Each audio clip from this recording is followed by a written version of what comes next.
Be sure to subscribe, like, share, comment.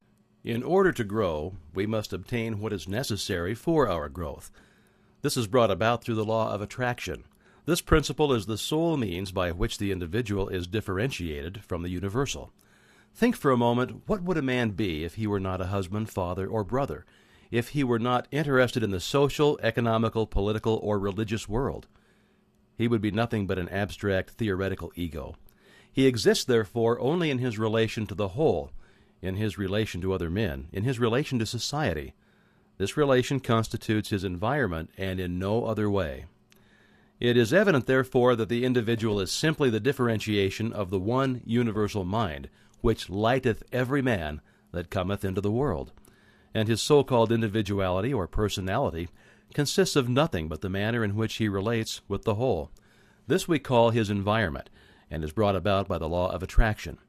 Part 18, which follows, has something more to say concerning this important law.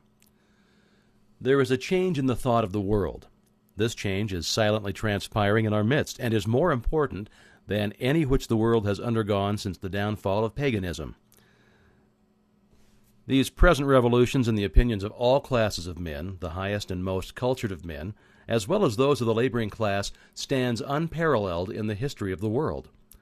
Science has of late made such vast discoveries, has revealed such an infinity of resources, has unveiled such enormous possibilities and such unsuspected forces, that scientific men more and more hesitate to affirm certain theories as established and beyond doubt, or to deny other theories as absurd or impossible.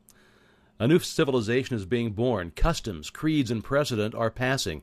Vision, faith, and service are taking their place.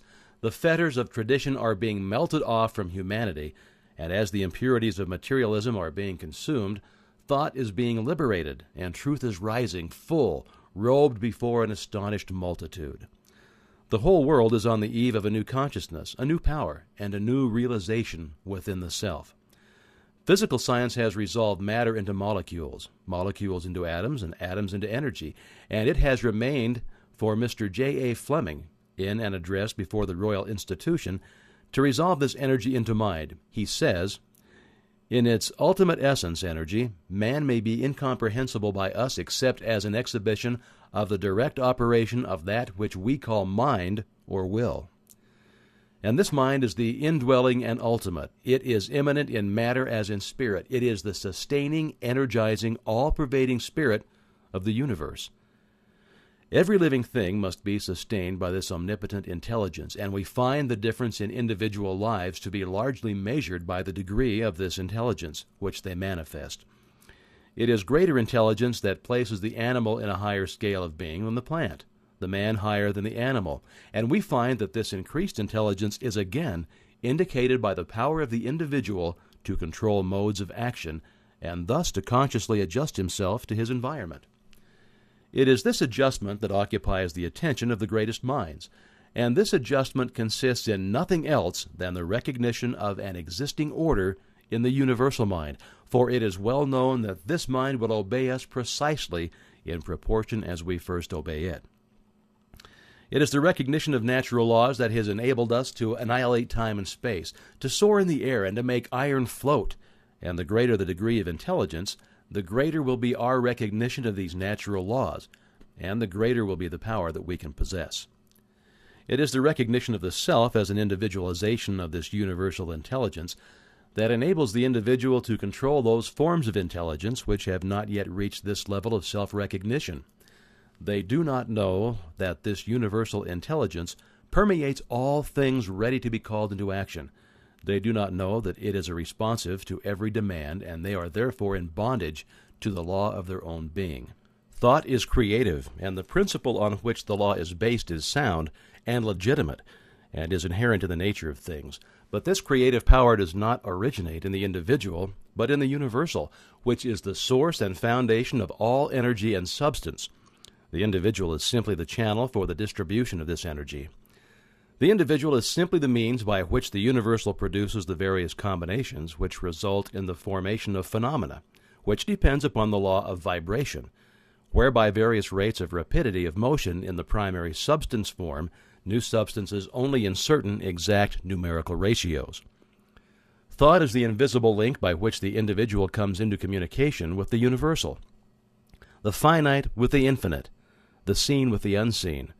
Thought is the magic by which the human is transformed into a being who thinks and knows and feels and acts. As the proper apparatus has enabled the eye to discover worlds without number millions of miles away, so with the proper understanding, man has been enabled to communicate with the universal mind, which is the source of all power. The understanding which is usually developed is about as valuable as a VCR without a videotape. In fact, it is usually nothing more than a belief, which means nothing at all. The savages of the Cannibal Islands believe something, but that proves nothing. The only belief which is of any value to anyone is a belief that has been put to a test and demonstrated to be a fact. It is then no longer just a belief, but has become a living faith or truth. And this truth has been put to the test by hundreds of thousands of people, and has been found to be the truth exactly in proportion to the usefulness of the apparatus which they used. A man would not expect to locate stars hundreds of millions of miles away without a sufficiently strong telescope, and for this reason science is continually engaged in building larger and more powerful telescopes, and is continually rewarded by additional knowledge of the heavenly bodies. So with the understanding, men are continually making progress in the methods which they use to come into communication with the universal mind and its infinite possibilities. The universal mind manifests itself in the objective through the principle of attraction that each atom has for every other atom in infinite degrees of intensity. It's by this principle of combining and attracting that things are brought together. This principle is of universal application and is the sole means whereby the purpose of existence is carried into effect. The expression of growth is met in a most beautiful manner through the instrumentality of this universal principle. In order to grow, we must obtain what is essential for our growth, but as we are all times a complete thought entity, this completeness makes it possible for us to receive only as we give. Growth is therefore conditioned on reciprocal action, and we find that on the mental plane, like attracts like, that mental vibrations respond only to the extent of their vibratory harmony. It's clear, therefore, that thoughts of abundance will respond only to similar thoughts. The wealth of the individual is seen to be what he inherently is. Affluence within is found to be the secret of attraction for affluence without. The ability to produce is found to be the real source of wealth of the individual. It's for this reason that he who has his heart in his work is certain to meet with unbounded success. He will give and continually give, and the more he gives, the more he's going to receive. Now, what are the great financiers of Wall Street, the captains of industry, the statesmen, the great corporation attorneys, the inventors, the physicians, the authors? What do each of these contribute to the sum of human happiness but the power of their thought? Thought is the energy which the law of attraction is brought into operation, which eventually manifests in abundance. The universal mind is static mind, or substance in equilibrium. It is differentiated into form by our power to think. Thought is the dynamic phase of mind. Power depends upon consciousness of power. Unless we use it, we shall lose it, and unless we are conscious of it, we cannot use it. The use of this power depends upon attention. The degree of attention determines our capacity for the acquirement of knowledge, which is another name for power. Attention has been held to be the distinguishing mark of genius. The cultivation of attention depends upon practice. The incentive of attention is interest. The greater the interest, the greater the attention. The greater the attention, the greater the interest. Action and reaction. Begin by paying attention. Now, before long, you will have aroused interest. This interest will attract more attention, and this attention will produce more interest, and so on and so on. This practice will enable you to cultivate the power of attention. Okay, now this week, concentrate upon your power to create. Seek insight, perception. Try to find a logical basis for the faith which is in you. Let the thought dwell on the fact that the physical man lives and moves and has his being in the sustainer of all organic life, air.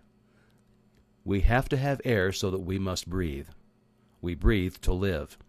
Then let the thought rest on the fact that the spiritual man also lives and moves and has his being in a similar but subtler energy upon which he must depend for life, and that, as in the physical world, no life assumes form until after a seed is sown, and no higher fruit than that of the parent stock can be produced.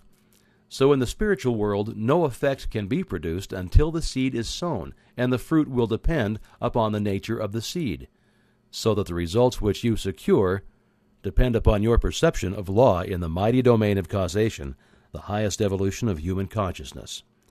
As Emerson said, "There is no thought in my mind, but it quickly tends to convert itself into a power and organizes a huge instrumentality of means."